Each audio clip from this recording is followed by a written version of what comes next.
Good morning. Welcome to my YouTube channel about homelessness.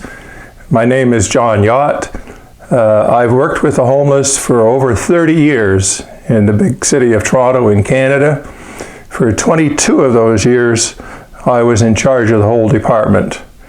My annual budget was about $150 million, and I had 600 staff, and during peak periods, we had about 7,500 people indoors.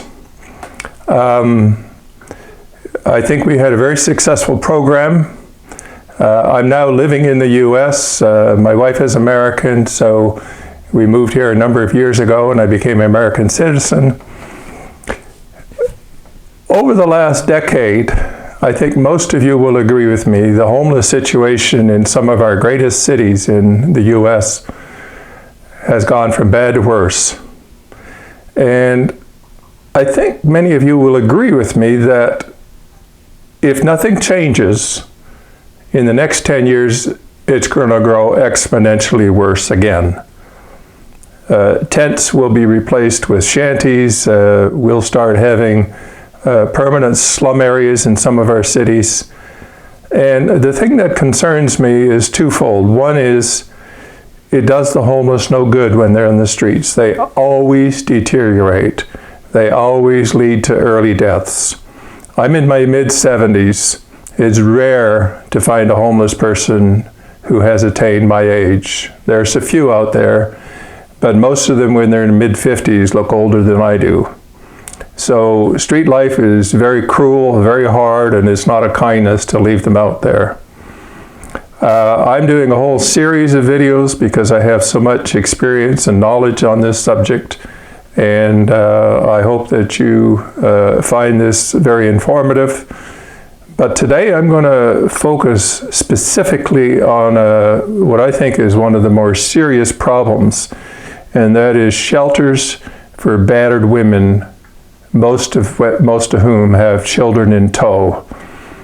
During the time that I was in charge of the system in Toronto, we opened 13 shelters for battered women, over 300 beds, and annually more than 1,500 women and children stayed in these different shelters.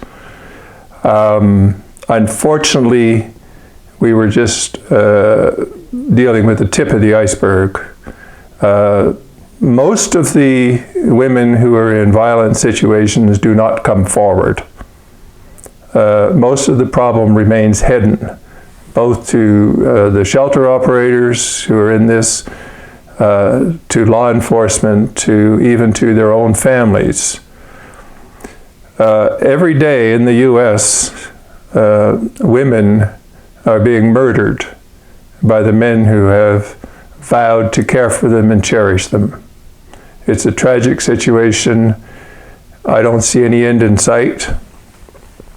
In the last many years, we've seen a huge improvement in public awareness of this problem, and we've certainly seen improvements in law enforcement and the legal system to address this problem. But unfortunately, it's not enough. Every community needs to have a place of refuge, a place of safety for the women, a place where they can flee with their children. Many arrive with their clothes in a trash bag in the back of an old taxi, and while their husband's at work. The whole family is in distress. The children are crying. She's questioning her choices that she's made to leave. But I know that shelters prevent tragedies. And while we can't prevent them all, we do prevent some of them. So every community needs to have these shelters. When we established the shelters in Toronto, we had several in the inner city areas, but we also had quite a number that we put in the suburban communities, because the violence against women happens in all levels of society. And while the very rich have more choices, nevertheless, spousal abuse or domestic abuse or whatever label you want to put on it happens at all levels. The men who abuse their wives are not all monsters. Some would like to label them as monsters, but many of the men become very remorseful and regret what they've done and so forth. And there is, in many cases, an opportunity for a reconciliation, for counseling and so forth. Unfortunately, it's hard to know which of those situations would apply to any particular case. We have known over the many years that the most dangerous time for a woman is when she goes home again. She wants to reconcile, she wants to start over, he's promised to change, blah, blah. And within an hour of arriving home, he's murdered her. Because what happens in the 2 or 3 weeks that she's left and sought refuge at the shelter, he's been building up a rage. He's been a lot of self-talk, 100 miles an hour. He's talking in his head, and he's saying that she doesn't realize how lucky she is that I married her, and why is she making such a big deal out of this? I mean, we were just having an argument, and she made me do it, and all of those thoughts are rambling through his head, and it's a very dangerous time when she returns.